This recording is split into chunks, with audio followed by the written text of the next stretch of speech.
So Dom, as our resident expert in retail and restaurants with the long history in bricks and mortar approaches, do you want to walk off the stage, or do you have something to contribute? Do you have something to contribute here? Well, here's the thing, Rob. Retail's the underdog right now, and I'm going to be the person up here that's going to support the underdog because I believe it has staying power. So let's put it in context for a second. If you think about retail, 80% of purchases are still made at a brick and mortar environment today. And if you think about the e-commerce arms of those omni-channel retailers, it's close to 90%. So it's still a very meaningful business. Now, some of you who were here last year might remember we did a survey and asked you a question: do you believe retail is dying? And 70% of you came back and said retail is not dying. I concurred with that, and we talked a lot about it last year. This year, what we did is say, okay, 1 year later, is retail worse off than it was, better off / innovating, or in the same spot? And interestingly, 13% of you said that retail is worse off. Over 30% of you said retail has either innovated or evolved or is better off. I would agree with that, by the way. And let's just talk about a couple of the buckets of innovation that we've seen in retail. And I'll give you some examples of it, but it's really more meant to be illustrative because that's what's driving a lot of M&A value in the companies that we're bringing to market.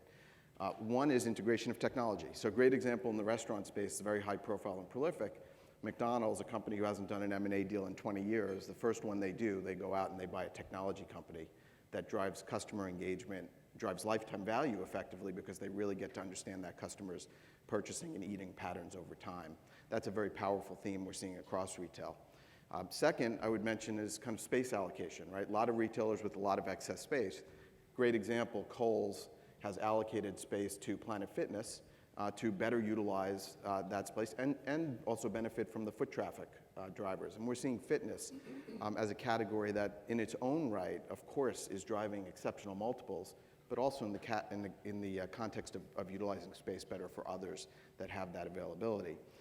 And then the third powerful theme in retail we're seeing is really around experiential retail. And we have two great companies today, Stern Pinball and Uptown Jungle, that will be presenting and talking to you about that. Those are very powerful segments that we're seeing terrific interest from investors in. Yeah, and to really build on those comments, Dom, I do believe that one of the key driving forces that we're seeing in this kind of rapid evolution of retail, at least as we all knew it, is the race to capture that new age consumer. So it's to capture their attention and their wallets, and particularly focusing on millennials and Generation Z. So not only is that group important because they have a significant amount of buying power, but even more importantly, they do have a pretty tremendous halo effect that is setting the tone for how others think about consuming and sort of using products and services. So what we're seeing the most successful consumer products businesses do is to really pursue these customers by employing disruptive marketing techniques. And this is both online and offline. And then in addition to that, utilizing technology and data analytics to track their behavior. They're then taking this data real time and are modifying their sort of customer retention and customer acquisition strategies on an ongoing basis. And why this is extremely important to all of us in the room is that because of this attention on, again, this super valuable audience, strategic buyers have realized that they are not able to acquire that audience on their own, and they're not looking to necessarily build it in-house. So now they're aggressively pursuing companies at much earlier stages that have been able to do this. So in personal care, similar to what we're seeing on the food side, is that you all of a sudden have multi-billion-dollar strategics who are looking at companies with $20 million or less of revenue and little to no profitability.